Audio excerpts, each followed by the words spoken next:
Hello ladies and gentlemen. I'm sorry for the delay on this video. I actually recorded one Sunday afternoon, but YouTube didn't process it properly, and it doesn't seem to exist even. So anyway, if you look in the folder, you might see one. It says 0 seconds and minutes, and it says it's still processing. If it actually works, watch it, because it's going to be longer than this one and have a lot more information. No slide deck this week.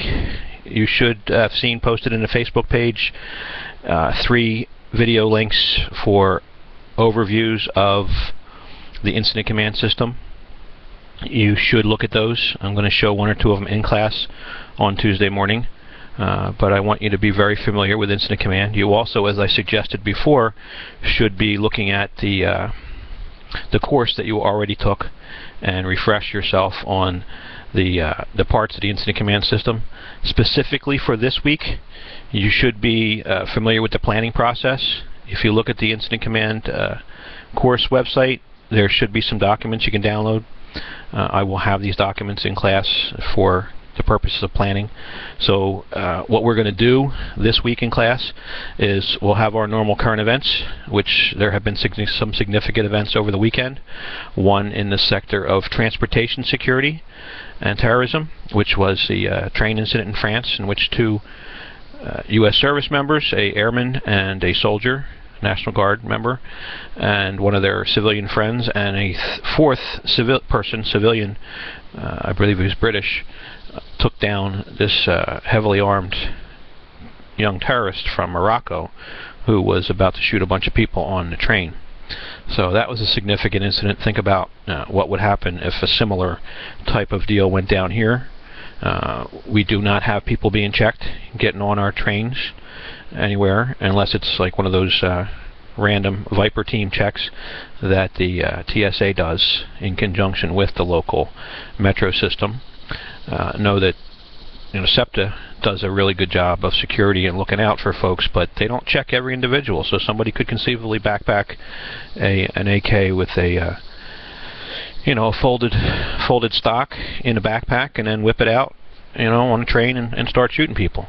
Very possible. So anyway, we're going to talk about current events, so hopefully you're prepared to talk about that and other things that have happened over the weekend. It's been, like I said, a very busy weekend. Philadelphia police officer killed Saturday night, overnight, in a tragic crash off-duty. Killed in his vehicle. That's another one that's I'd like to talk about. Certainly not as significant, I guess, for the citizenry as an on-duty shooting or other killing of a police officer, but certainly for our brothers and sisters in blue in the Philadelphia Police Department, this is an extremely significant event. This is the 2nd police officer that they have lost this year. The first one being Robert Wilson, who was shot in that GameStop robbery. So you keep him in your thoughts and prayers. This officer, Sergeant Ali, was his name, killed in a tragic crash on Henry Avenue in Philadelphia over the weekend. So what else are we going to do? We're going to do a little discussion of technology used in criminal justice, as we did last week, so an overview just to refresh our memories. We're also going to do an overview which may include a few slides on the incident command system to prepare us for our activities for the day. Our activity for the day will be you being the planning section in a major incident and coming up with a 24-hour incident management plan for a certain type of disaster. Basically, I believe it's a football stadium. There's a release of some type of toxic chemical. I believe it might be a terrorist incident. You got a whole lot of people that are sick or injured.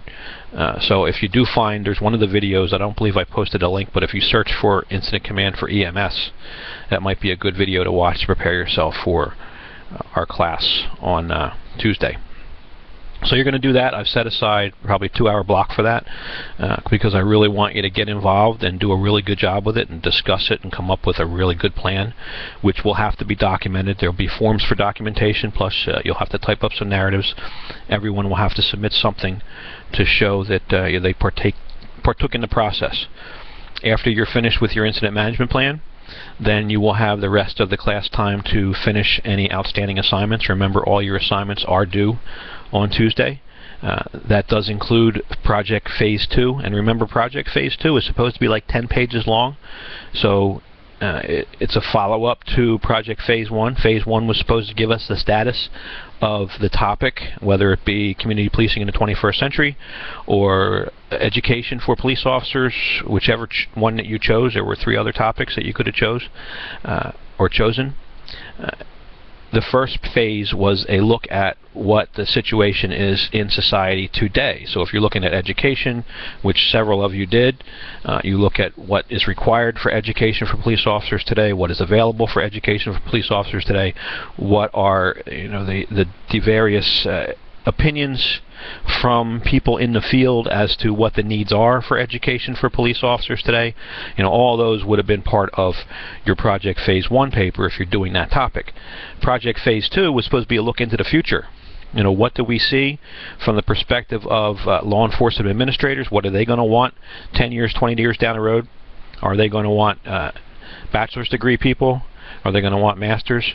Keep in mind also that certainly to move up within the field to be lieutenant, captain, eventually commissioner of a police department, you will have to have advanced education. There's probably nobody today who's going to rise to the level of commissioner of a city like Philadelphia, New York, Los Angeles, Chicago, Washington, D.C., wherever, that doesn't have at least a master's degree, if not a doctorate. Keep that in mind. Many of the major commanders in Philadelphia, and some that have moved away from Philadelphia and became superintendents or directors or whatever in other places, have those advanced degrees. So your Project Phase 2 should be looking at what's going to be the requirement in the future, what's going to be the demand, what will the police departments want, what is the educational system going to provide, what are the various colleges going to provide. As you know, ITT is phasing out criminal justice at the associate's degree level, but still has a bachelor's program in effect, still has an online program in effect. University of Phoenix, I just heard, will be phasing out criminal justice.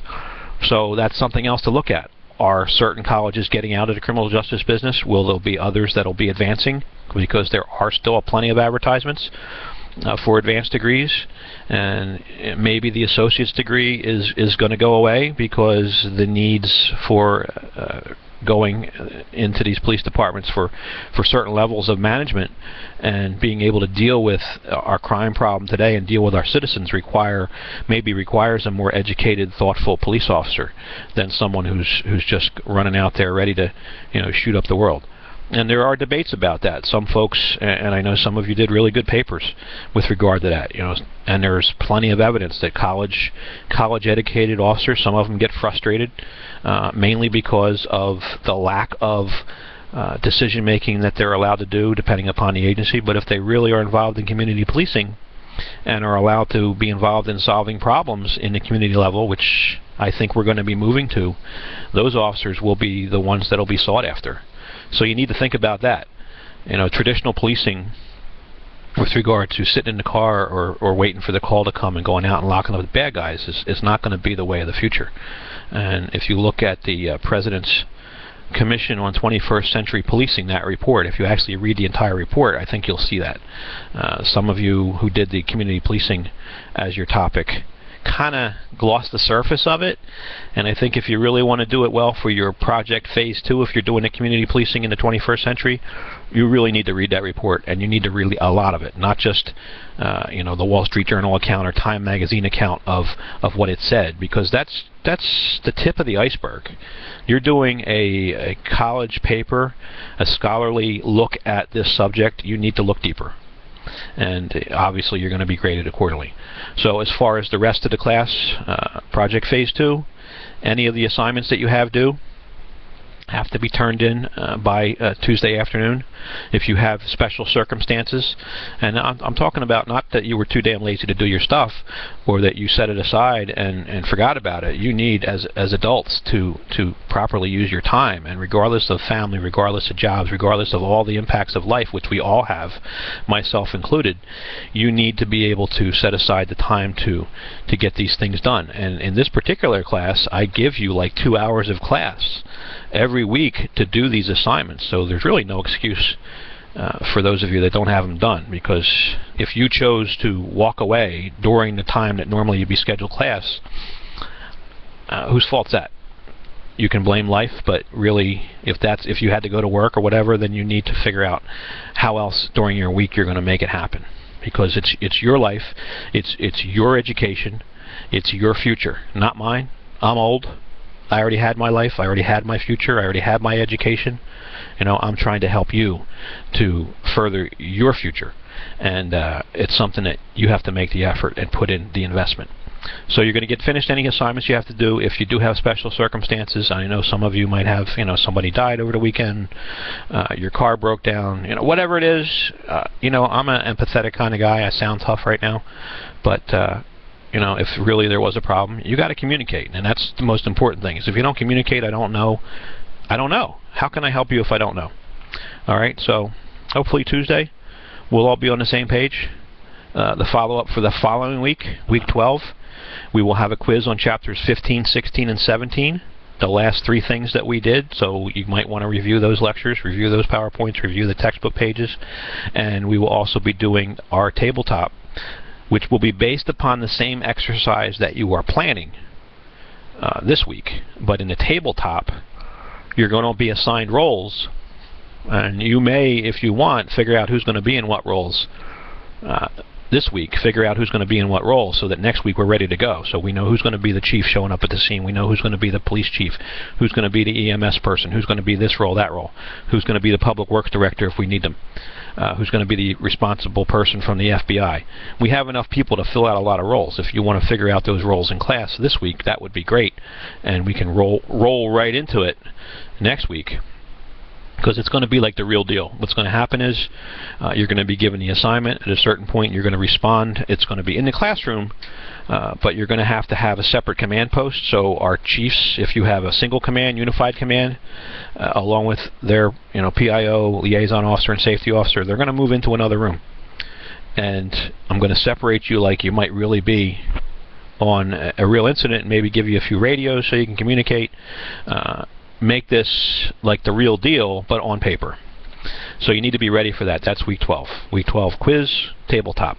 If you're not here, you can't get graded for the tabletop. That's going to be very harmful to your grade. So you actually need to be in class. You have some kind of issue that you can't make it to class this week or next week, you need to reach out to me. As I said, communication is key. So I look forward to seeing you on Tuesday, and I hope this particular video works this time. Thank you very much. Bye.